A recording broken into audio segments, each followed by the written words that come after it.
In the shadow of the Great War's end, the Royal Navy was already preparing for the next war. HMS Ramillies wasn't born from glory, but from urgency. Laid down in 1913, she was the fourth ship of the Revenge class, designed to follow the mighty Queen Elizabeth's.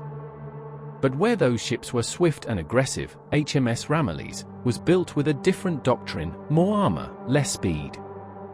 A dreadnought for slugging matches, not for chasing dreams.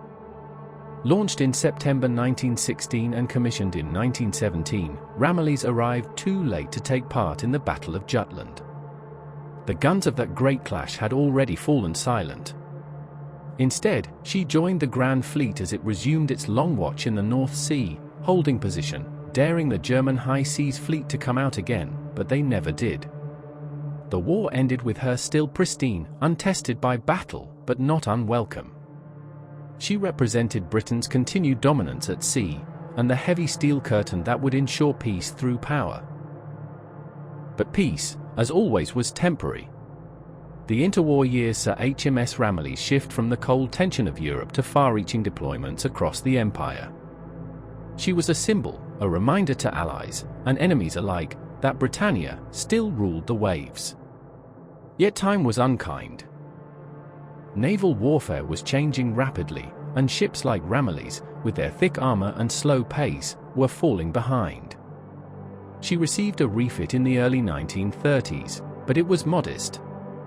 Her outdated fire control systems were improved. Torpedo bulges were added. But she remained, at her core, a relic of World War I, in a world preparing for something far more terrible. Then came 1939, war again. And this time, Ramillies would not be left behind. Older now, and slower than the new warships being built, she was not sent into the front line against the Kriegsmarine's newest cruisers or battleships. Instead, she was given a different kind of mission: vital, thankless, and dangerous: convoy escort. HMS Ramillies became a floating guardian for merchant ships crossing the treacherous Atlantic. She shepherded vital supplies through the U-boat-infested waters, her very presence a deterrent. Submarines thought twice before attacking a convoy guarded by a dreadnought. She wasn't glamorous, she wasn't fast. But she was there. HMS Ramillies, once built to fight dreadnoughts, now faced a new kind of war. She was old, her machinery tired, her frame worn, but she still had a job to do. And the great empire still had distant frontiers to defend. That spring, HMS Ramillies was sent to the Indian Ocean, tasked with protecting British and Allied interests in the far reaches of colonial waters. She anchored off the island of Madagascar, then under Vichy French control, as part of Operation Ironclad, a British campaign to prevent Axis forces from gaining a foothold on this strategic island. But in the early morning of May 30, 1942, the war found Ramillies. From beneath the waves, a Japanese midget submarine slipped into the harbor at Diego Suarez. Launched from its mother sub offshore, it fired 2 torpedoes at Ramillies, and one found its mark. The explosion tore into her hull near the stern, flooding compartments and damaging engines. The blast killed over 30 sailors and left the old ship listing heavily. She was close to sinking. But HMS Ramillies did not go down. Damage control crews fought for hours to keep her afloat. And they succeeded. She limped away, battered, scarred, but still alive. A battleship that had survived 2 world wars, and now a direct strike from a Japanese submarine. After temporary repairs, she returned to Durban, South Africa, where shipyard workers raced to patch her wounds. By late 1942, she was seaworthy again. Not perfect, not fast, but ready to serve. And serve she did. Then in 1943, HMS Ramillies returned to convoy duty, back to the Atlantic, protecting the arteries that kept Britain breathing. She escorted troop ships, supply freighters, and oil tankers from one side of the world to the other. Her enemies were no longer battleships, but U-boats and aircraft. Then came her final test. In 1944, the Allies were preparing for the largest amphibious invasion in history, Operation Overlord, Normandy. And despite her age, HMS Ramillies was chosen. She would sail once more into battle, this time not to duel ships, but to pound the enemy from the sea. June 6, 1944, D-Day.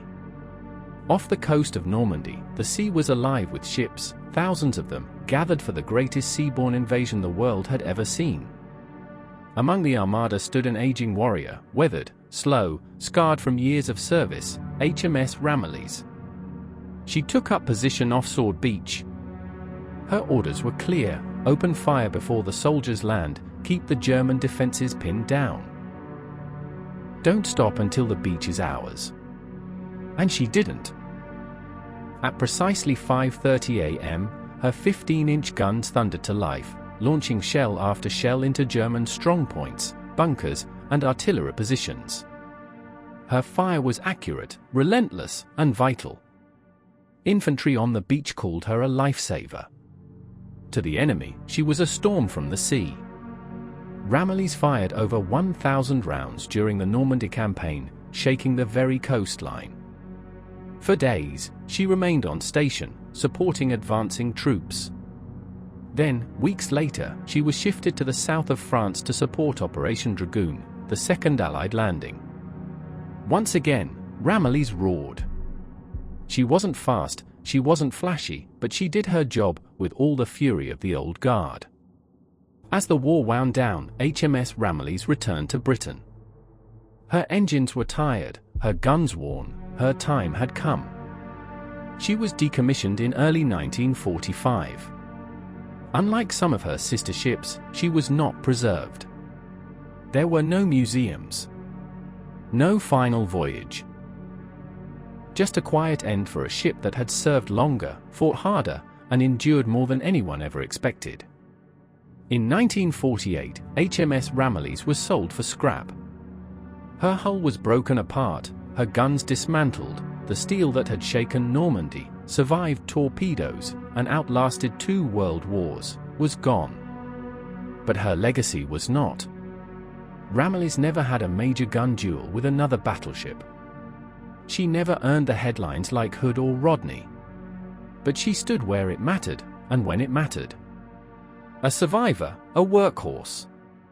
A warship that answered every call, from the North Sea to the Indian Ocean, from convoy lanes to the beaches of Europe. And in the end, like so many ships of her era, she faded quietly. But for those who served on her, for those she protected, for those who heard her guns in the darkness, before the dawn, HMS Ramillies was never forgotten. Thank you for watching. If you enjoyed the video, please like and subscribe to the channel. You can also subscribe and explore our channel for previous battleship videos. Bye for now and Godspeed.